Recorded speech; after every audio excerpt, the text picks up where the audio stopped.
Vice-Chancellor of my and your alma mater, Government College Lahore, Senator Simi SD, Senator Zarkar Shorwardi, to be Senator inshallah very soon, Brigadier Akhtar Alim, and of course my dear friend and my mentor, Professor Shakil Jehangir, and my dear fellow Ravians, more importantly. Indeed, it's a great pleasure and honor for me to be part of this very, very constructive and educative and encouraging as well seminar on what is, I think, very close to our hearts, the menace of narcotics have been highlighted by my previous speakers very elegantly. Quran में हमें पता है हमारे मज़हब का main, I think there is one pillar of Islam and that is namaz. And we know that Allah Almighty has created exceptions from zakat. If you are not rich, you may be excused. If you are under debt, you may be excused. From Hajj, if you cannot perform it for financial reason or physical reason, you are excused.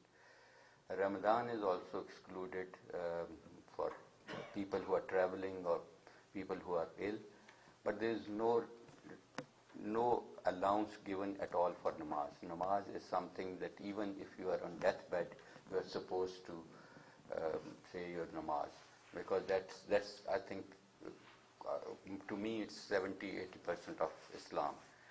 But what the Quran says, namaz ke kareeb bhi nahi jao. You know, that's a huge thing. कि ये बहुत बड़ी बात है. अगर तुम नशे की हालत में हो, तो nothing could be condemned more than addiction and especially drug abuse, because that is not only the individual suffering and the drug dependence, but the whole family and the society and then the country suffers. Especially when the youth gets involved, the future is obviously undermined very, very badly. So I think we know that there's no need to highlight further the need, and I think whatever our little effort together today and in the past couple of days that you have and your organizers have done it so well, I'm sure that will be a big leap forward to address the issue. The problem in Pakistan is that we have different organizations working in parallel, but there is no horizontal integration. Maybe my university is also doing a bit, maybe Government College University is doing a bit, Shakil Saab is doing, and our leaders and role models, the senators are doing, but then there is no integration. In these seminars, make us aware, ye bhi ho raha tha, ye bhi ho raha tha. So I think the importance is that we must get together in seminars like this and share our experiences, so we know that we don't need to re-explore what has already been done or what has been experienced. So I think that's an opportunity for me to learn that what others are doing and to collaborate. I think the collaboration is the need of the day, that we must share with each other what's the obviously, drug addiction, drug abuse has two sides, demand and supply. Supply side, I'm sure the Anti-Narcotics Force, they are the specialists, I'm sure they are doing whatever they can, and I'm sure they'll continue to do. But on the demand side, we academicians and our colleagues from the parliament and everybody needs to pitch in, because we need to identify the vulnerable groups, the vulnerable individuals, and invest heavily onto them to bring them out of this menace which they are involved into. So my university has been looking at it, because I represent the largest health university of Southeast Asia, having student body of more than 300,000, having nurses, doctors, allied health, all these health specialties. We are primarily a university of provincial university, but Alhamdulillah, looking at our performance for the last 1.5 years now, Balochistan has adopted us as their university and AJK as well. And now we can say that many Sindh institutes, only 2 days ago, the Gambit Institute of Health Sciences in Sindh also opted for us. So it's very kind of them. They asked us to visit their Gambit, which is a state-of-the-art institute doing liver transplants.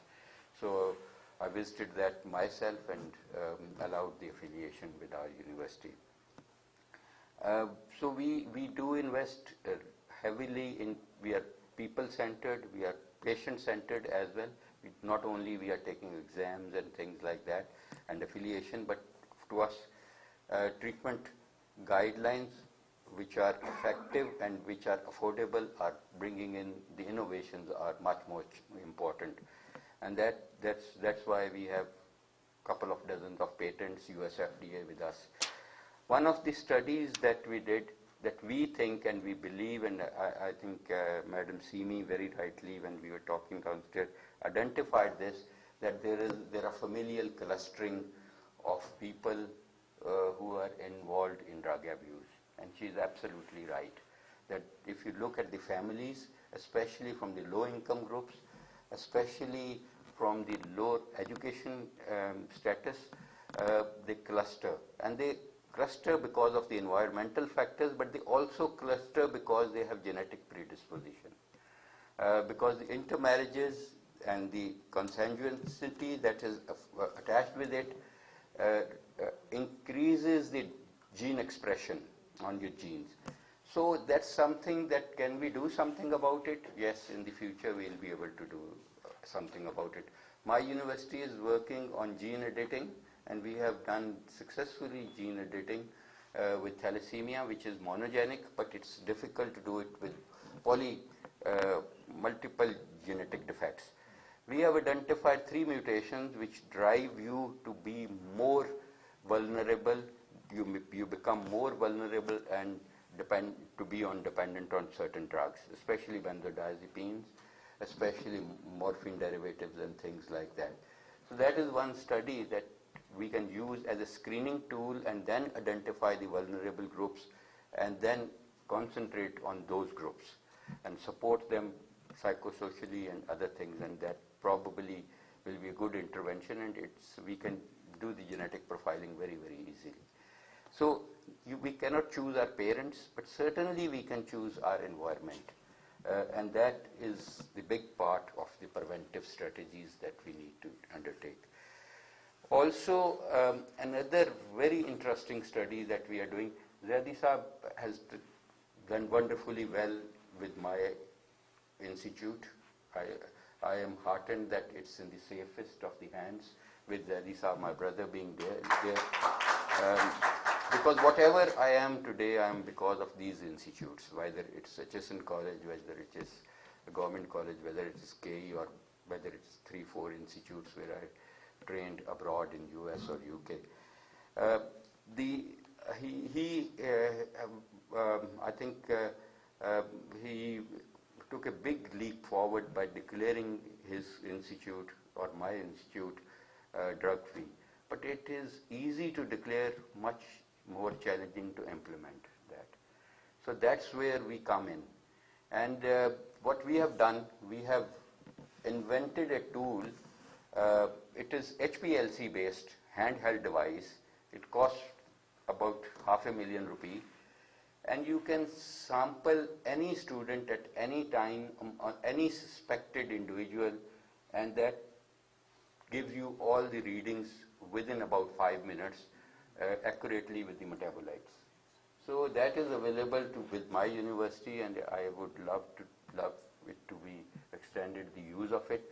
Another thing we are doing is very interesting, that we are doing sewerage sampling, my forensic department, and we have 9 PhDs there.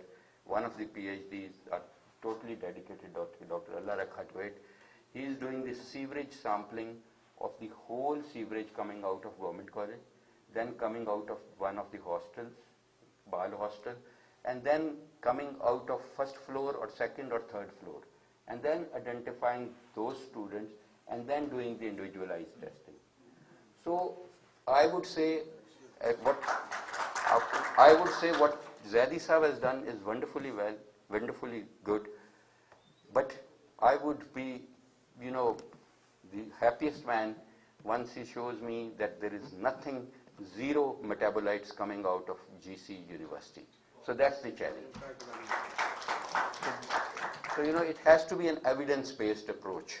So I would love to extend that study into the GCU University, because I do it in my 113 campuses around Pakistan. So we did the same, we use the same technology for COVID. That disease burden coming out of such an institute, we did the study with VASA, and monitored the areas which were having higher transmission rate. So we can use that technology to increase the surveillance to that. Zikriya, my fellow Ravian, said very well that stress, but I know Shakil, he's mashallah, full of evidence, science. I think you probably didn't hear him very well. When you said stress is bad, I don't think we can say that stress is bad. Again, we have done a lot of work on stress handling, and the problem is stress handling is bad in Pakistan. We panic. Stress increases your performance, but if you are overstressed or becomes panic, then your catecholamine levels go so high. The stress is there to stimulate your catecholamine system, your adrenaline, non-adrenaline, epinephrine. Obviously, if you have too much, then you become tremulous.